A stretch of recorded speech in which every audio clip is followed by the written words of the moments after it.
païens à la maison et leur mari charnel. C'est comme maintenant que tu commences à monter spirituellement que tu te rends compte que l'autre est un lourdeau spirituel qui t'empêche de monter. Amen. Hein? Priez pour que vos conjoints grandissent spirituellement. Ils risquent d'être des sources de fatigue. Amen. Hein? Mais s'ils refusent, Dieu a refusé. Amen. Hein? Mais si, au début, vous acceptez, vous faites le vœu devant Dieu, vous dites, nous allons nous priver l'un de l'autre, vous ne pouvez plus changer. Amen. Hein? Vous ne pouvez pas dire le 15e jour, oh Seigneur, nous a recommencé. Non, là vous jouez avec Dieu. Lorsque tu fais un vœu devant Dieu, tu dois l'accomplir. Si vous n'aurez pas la force, ne le faites pas. Mais si vous faites le vœu, vous devez aller jusqu'au bout et Dieu vous bénira. Et Dieu vous bénira. Et Dieu vous bénira. Amen. Daniel n'a pas mangé une nourriture délicate. Une autre chose, tu respecteras les modalités. Si tu veux faire un bon jeûne, tu dois respecter les modalités. Vous allez voir dans la parole de Dieu, on précise les modalités. On dit Moïse a jeûné 2 fois, 40 jours et 40 nuits sans boire ni manger. Sans boire ni manger. On dit qu'Esther a jeûné 3 jours sans boire ni manger. On dit que Paul a jeûné 3 jours sans boire ni manger. On dit que Jésus a jeûné 40 jours sans manger. Pourquoi on précise les modalités? C'est parce que le respect des modalités détermine l'exaucement et la crainte de Dieu d'un homme.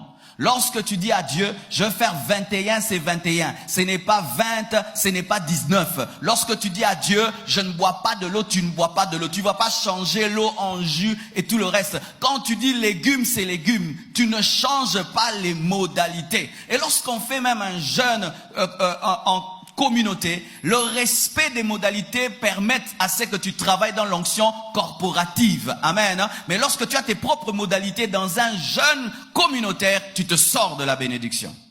Amen. Frères et sœurs, l'église c'est comme une armée. Quand on dit à gauche, à droite, tu ne vas pas créer des modalités dans la modalité. À moins que tu sois devenu ton propre pasteur. Amen. Là tu commences aussi ton église. Amen. Il faut respecter les modalités. Moïse fait le premier jeûne à sec, le deuxième à sec. Pourquoi? Pour qu'il reçoive la révélation des 10 commandements, il devait être dans cette disposition physique et spirituelle. Tu dois respecter les modalités. Et tu ne feras pas aussi 22 jours. Amen. Hein? 21. Quand Dieu dit à Jésus 40, c'est 40. Quand il dit à Moïse 40, c'est 40. Ce n'est pas 41. Tu dois respecter le temps et tu dois respecter les privations que Dieu te demande. 6e, il faut aller jusqu'au bout. La fin d'une chose vaut mieux que son commencement. Amen. Si tu commences un jeûne et tu n'arrives pas à la fin, tu l'as commencé pour rien. Je vous dis la vérité. Si tu commences un jeûne de 21 jours, tu t'arrêtes même au 20e jour, tu as tout perdu. C'est pourquoi le diable est venu tenter Jésus le 40e jour. Parce qu'il savait que si Jésus péchait le 40e jour, il allait perdre les 39 jours. Il faut aller jusqu'au bout. Lorsque tu commences un jeûne, ce n'est pas pour essayer. Amen. Alléluia. C'est comme si il y a quelqu'un qui se tient à la ligne de départ et dit, tu cours pourquoi? Je cours seulement, je cours. Pour être qui? Que si c'est premier, dernier, tant mieux, au moins j'ai couru. Personne ne court pour cela. Nous courons tous pour remporter le prix. Et si tu cours, bien-aimé, Dieu te donnera la force d'arriver jusqu'au bout. Tu dois aller jusqu'au bout. Amen. Hein? Fais tout pour aller jusqu'au bout. Et je te dis que c'est facile. Il y a des top modèles, il y a des stars, rien que pour leur taille, ne boivent que de l'eau et prennent que des légumes. Amen. Hein? Rien que pour avoir une couronne corruptible, ils s'imposent cette discipline. Mais toi, pour l'onction, pour la dimension, pour que Dieu t'ouvre les yeux, amen. Hein? Et rien que 21 jours. Mais ces stars le font des années. Il y a une star dont on m'a parlé qui chaque matin fait du sport à jeûne où elle prend du thé vert parce qu'elle doit garder 59 kilos. Pourquoi? Pour que les habits puissent bien lui aller, qu'elle soit belle sur des clips. Mais toi, devant Dieu, tu n'y arrives pas alors qu'il y a une mondaine remplie de démons qui arrivent pour la gloire de ce monde. Alléluia. Et je t'assure, ce n'est pas grave. Ce n'est pas grave que de ne boire que de l'eau et des légumes. Amen. Hein? Ce n'est pas grave. Il y a des gens qu'on appelle des végétariens. Ils font ça toute leur vie. Amen. Hein? Et ils sont en bonne santé. C'est pourquoi même certaines personnes conseillent même de ne manger que des légumes, car il était démontré que les carnivores vieillissent plus vite que les herbivores. Donc c'est pour ton bien, pour que tu vives longtemps. Dites amen. La viande fait vieillir. Vous savez cela? Oui, la viande fait vieillir. Vous voyez la vieillesse du chien. Vous voyez la vieillesse du lion. Et vous voyez la vieillesse de l'antilope. Amen. Hein? Donc tout concourt à ton bien. Amen.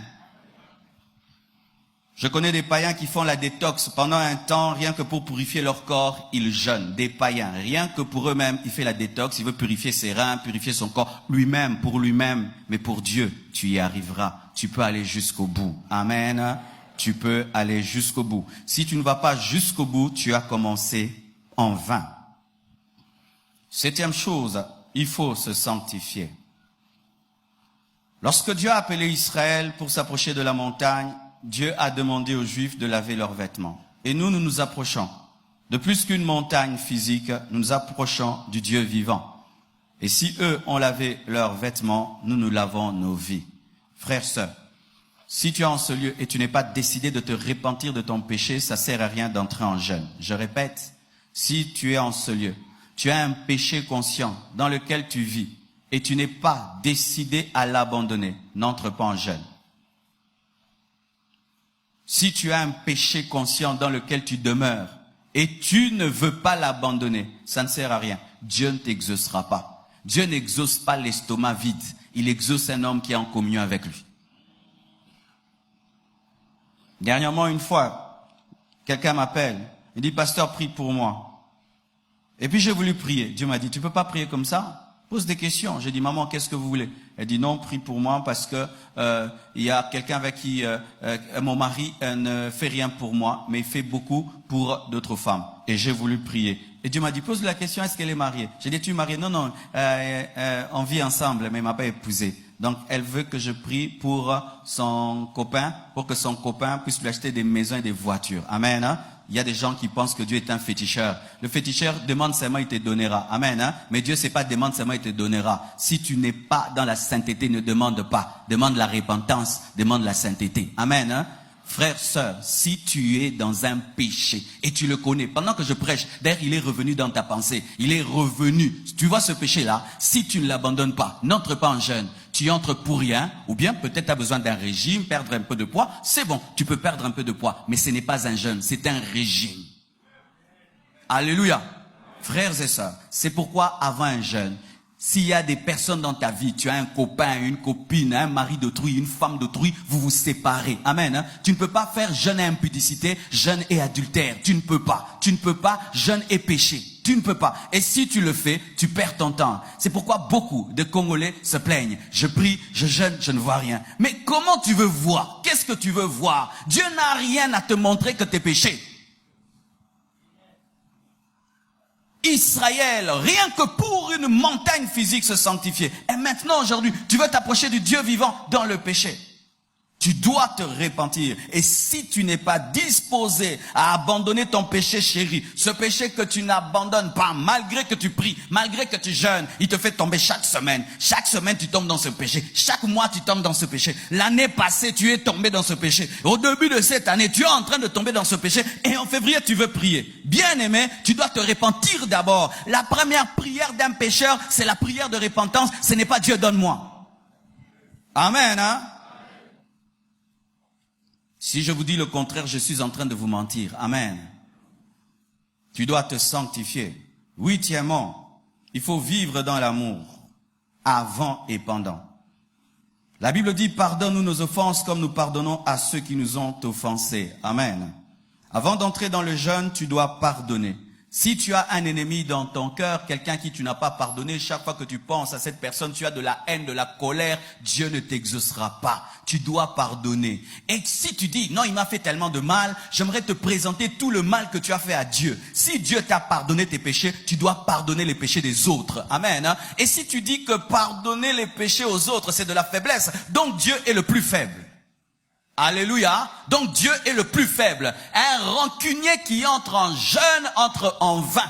Un rancunier qui entre en jeûne entre en vain. Et pendant que je prêche, s'il y a l'image de quelqu'un qui revient, l'image de quelqu'un, le nom de quelqu'un, le visage de quelqu'un qui revient, et tu sens de l'amertume, cette amertume-là est un blocage. Dieu ne t'exaucera pas. Quoi que tu fasses, quoi que tu pries, tu perds ton temps parce que tu es une prison. Dieu exauce les temples, il n'exauce pas les prisons. Quand tu retiens quelqu'un dans ton cœur, tu es une prison et Dieu n'exauce pas les prisons. Il exauce les temples. Il a dit, ma maison sera une maison de prière, pas une prison. Et pas seulement avant. Pendant, il faut vivre dans l'amour. Offre ta nourriture. Amen. Souvent, les mamans, lorsqu'elles jeûnent, elles font souffrir la maison. Maman, c'est pas tout le monde qui a jeûné. C'est toi qui as jeûné, tu nous nourris. Amen, hein? Il y a des gens qui, quand ils jeûnent, ils font que tout le monde ne mange pas. Amen, hein? Je me souviens au début de ma foi, quand je jeûnais toute une journée, je gardais mon pain du matin et puis je gardais mon dîner et puis je mélangeais avec le souper. Je faisais l'enchaînement. Amen. Ça, c'est jeûne et gloutonnerie. Voici ce qu'il faut faire quand tu jeûnes. Tu donnes ton déjeuner à quelqu'un, tu donnes le dîner à quelqu'un, tu donnes aussi le souper à quelqu'un, tu prends tes légumes. Dites amen. Dites amen. Pendant le jeûne, offre tes vêtements aux gens, fais des cadeaux aux gens, donne l'aumône aux pauvres. Ne jeûnez pas seulement, mais ajoutez à vos jeûnes l'amour, l'hospitalité. C'est pourquoi je ne crois pas en ces messages de combat spirituel et de délivrance où on chasse les gens de la maison quand on jeûne. La Bible nous dit quand tu jeûnes, tu dois accueillir les gens, tu dois nourrir les gens. Je ne crois pas en cette doctrine-là. Elle est démoniaque, satanique. Même s'il y a beaucoup de gens qui vont là-bas, même si des fois tu pries ici et tu vas là-bas, je te dis la vérité. Je te dis la vérité, je te regarde. Ça, c'est quelle doctrine sans hospitalité? On a peur de sorciers, on discerne tout sauf l'argent qu'on reçoit lorsqu'on nous paye à la banque, alors qu'il y a aussi la marque de la bête dessus. Discernez aussi les dollars, discernez aussi les dollars. Discernez les dollars. Sur les dollars, il y a des signes des Illuminati. Mais pourquoi vous consommez ça? C'est la méchanceté. Vous discernez quand vous voulez. Quand ça vous plaît, vous discernez. Mais quand il faut manifester de l'amour, là, on change. Alléluia. Si tu vois un homme commencer à jeûner, prier, il devient méchant. Il n'a pas rencontré Dieu. Il a rencontré le diable. Parce que le diable aussi vient dans le désert. Le diable aussi vient dans le désert. Quand on jeûne, le diable aussi vient dans le désert. Le véritable combat spirituel, c'est le combat de l'amour. C'est le combat de la foi. Ce n'est pas le combat de la peur. Ce n'est pas le combat de la peur. Et tu sais, quand tu entends un message qui te pousse à la méchanceté, tu crois facilement, c'est parce que tu as des prédispositions déjà de méchanceté. Celui qui aime, même si tu veux lui faire gober des choses, il va refuser. Pourquoi? Il aime les gens. Comment toi tu écris facilement? Vous avez des ambilos au Congo.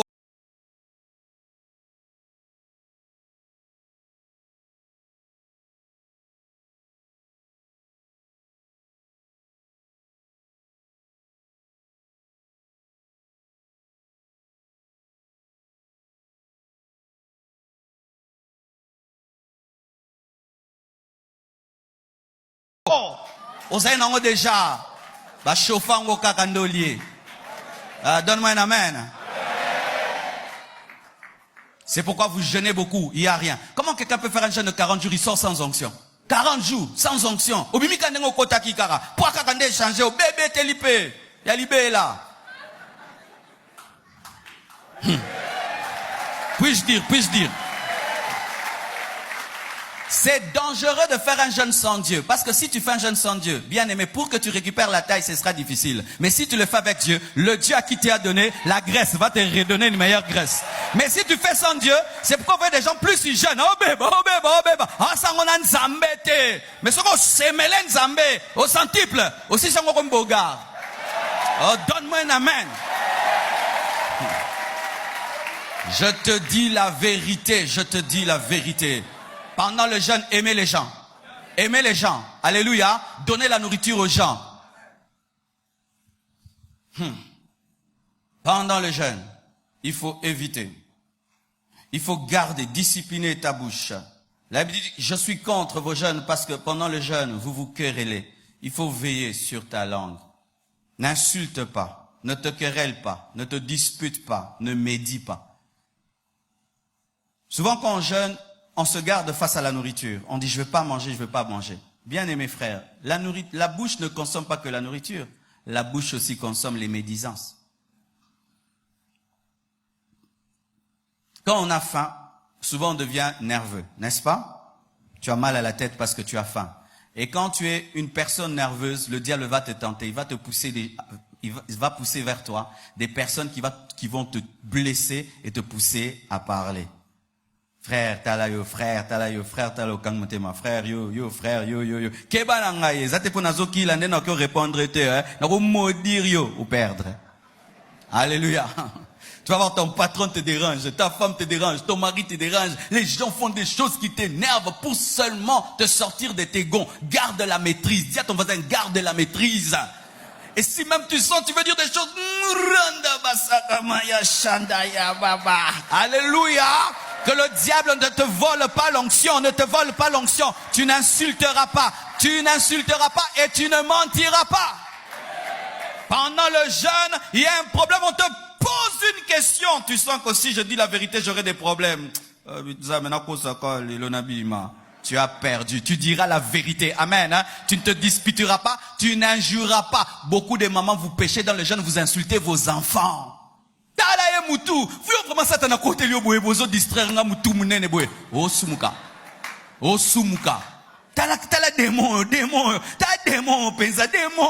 es en train de pécher. Veillez sur vos bouches. Et pendant le jeûne, quelqu'un peut venir à Elio Pesa, casier à Rotonga.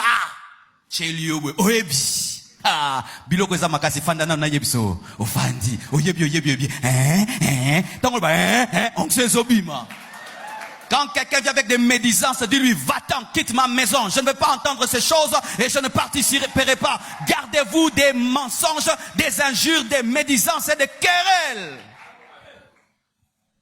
Même les musulmans, des fois ils font cela. C'est pourquoi même certaines personnes aiment acheter chez les musulmans lorsqu'ils sont en jeûne. Parce qu'ils ne discutent pas beaucoup. J'aimerais acheter ça à 1000. Ah non, c'est 2000, 1000. Ça va, pas. Même un musulman, il sait que pendant le jeûne, on ne se querelle pas. Mais chrétien, au moins, il a un tata na okila. Papa. Bien aimé, le sang de Jésus n'est pas une douche pour que tu te laves comme tu veux. Et personne ne crève son pneu pour dire j'irai chez le quado. Bien aimé, arrêtez ces choses de commettre des péchés pour disant que Dieu pardonne. Même si Dieu pardonne, tu n'as pas besoin tout le temps de blesser son cœur. Combien de fois tu vas confesser, Seigneur, pardonne mes paroles, discipline ta langue. La Bible dit que l'homme qui ne bronche pas en parole est un homme parfait. Alléluia. Il faut jeûner avec joie. Dis à ton voisin, il faut jeûner avec joie. La Bible dit que Dieu aime celui qui donne et qui donne avec joie. Et on ne donne pas à Dieu que son argent. On donne à Dieu aussi sa santé. On donne à Dieu aussi sa force. Il ne faudrait pas que Dieu sente que pendant que tu jeûnes sans joie. Amen. Hein? Oh la mugaka tambaka. Dini nukumboe. Fente.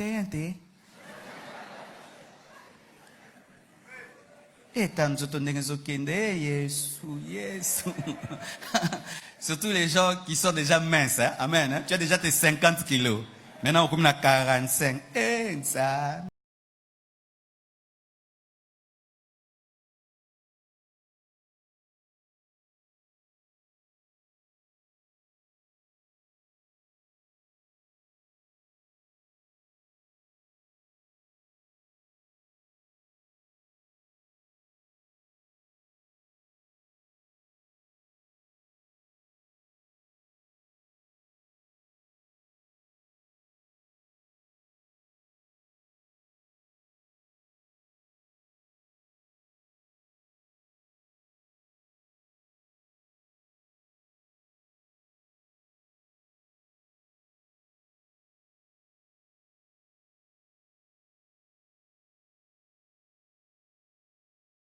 Parce que tu aimes Dieu, pas parce que tu as péché. Alléluia. C'est un privilège, c'est un plaisir. Amen.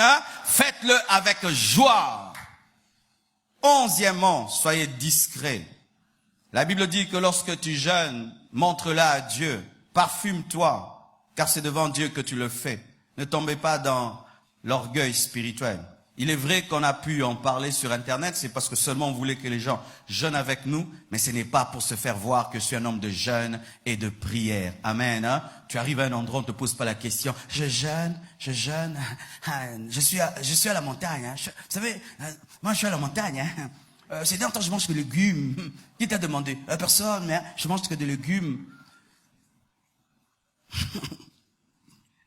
Il y a des gens comme ça, qui se donnent même les noms des jeunes. Hein? Papa 80, Papa 100, Papa 800. Non, ne faites pas ça, ne faites pas ça. Alléluia. Des gens qui vont en retraite et ils se prennent une photo, hein? Nazangizi, et puis ils l'envoient sur Facebook. Ne fais pas de la vantardise. Si personne ne saura, gloire à Dieu. Mais si tu maigris tellement et on te trouve faible, tu n'es pas obligé de dire, mais à moins que vraiment tu sois obligé. Mais si tu n'es pas obligé de dire que tu jeûnes, ne le dis pas. Amen. Hein? Tu vas dans une fête, il est déjà 20h, tu prends les légumes. Amen. Hein? Mais ne dis pas. Tu vas visiter les gens, on te dit qu'est-ce que tu vas boire? Dis donnez-moi de l'eau. Ne dis pas non qui la maïkaka. Quand Dieu voit que tu jeûnes pour être vu, pour qu'on dise que tu es spirituel, tu as reçu ta récompense auprès des hommes et Dieu ne te donnera plus rien. 12e, pour finir, il faut être fils de Dieu. Si tu es païen, ne jeûne pas. Amen. Si tu viens seulement à l'église, mais tu n'as pas encore donné ta vie à Jésus-Christ, ne jeûne pas. Il y a des gens qui viennent à l'église, mais qui ne sont pas des chrétiens. Et des fois, nous vous faisons entrer dans des jeûnes, et je crois que ce n'est pas biblique. Il faudrait que tu sois chrétien. As-tu déjà rencontré Jésus? Est-ce que lorsque tu parles de ta vie, il y a le passé et le présent? Un homme qui a rencontré Jésus, lorsqu'il parle de sa vie, il dit le passé et le présent.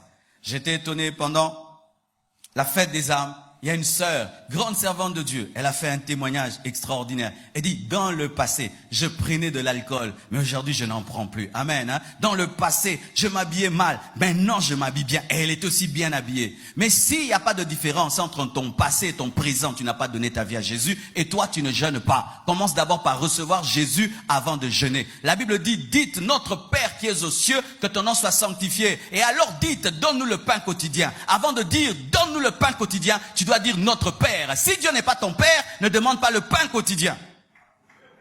Bien-aimés frères et sœurs, un homme qui n'a pas donné sa vie à Jésus-Christ est un animal. Et il y a des chiens domestiqués, et il y a des chiens sauvages. Que tu sois un chien domestiqué ou un chien sauvage, tu es un chien. Et que tu sois un païen qui vient à l'église, un païen qui est dans les bars, tu es un païen. Mais tu es un païen d'église comme un chien de la maison. Oui, bien-aimé. Maintenant, il y a des païens d'église, comme il y a des chiens domestiqués. Tu dis, dors, couchez. Milou, viens, les pattes. Et il fait ça. Mais il est toujours un chien. Et tu peux être un païen. Tu t'appelles John, André, Samuel 1, Samuel 2. Tu es toujours païen. Oui, même si tu te donnes l'offrande, tu es un païen. Un chien, il peut tourner, vous l'appelez, vous lui donnez un nom, vous lui mettez même un collier. Il y a même des chiens, on coupe leurs poils comme des humains, mais c'est toujours un chien. Et quand tu viens à l'église, même si tu ressembles aux chrétiens, mais si ta nature n'est pas transformée, tu es un païen. Et comment peux-tu savoir que ta nature n'est pas transformée? C'est que tu continues à vivre comme un païen, parce que tu es un païen. Le chien qui soit dans la maison, en dehors de la maison, il aboie. Tu continues à pécher à l'église comme dans le monde, comme le chien domestiqué. Il continue à se comporter comme un chien, mais civilisé, mais un chien.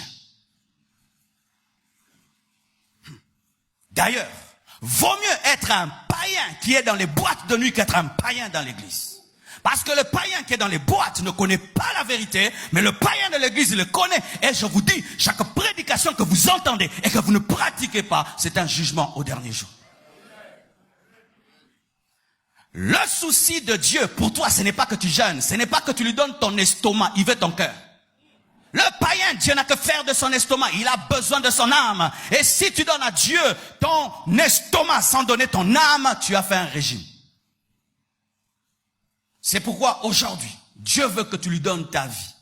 Et si tu lui donnes ta vie, et si tu reçois Jésus comme ton Seigneur et ton Sauveur, alors tu peux jeûner. Lorsque Paul a cru en Jésus, il a jeûné. Amen. Hein? Mais il a d'abord cru. Il a appelé Seigneur, ensuite il a jeûné. Mais avant, il jeûnait parce qu'il était un religieux, mais ça ne comptait pas.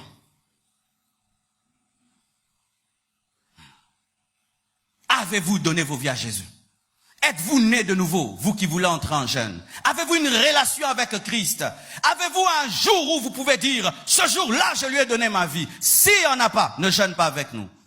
Ne jeûne pas, tu perdras ton temps.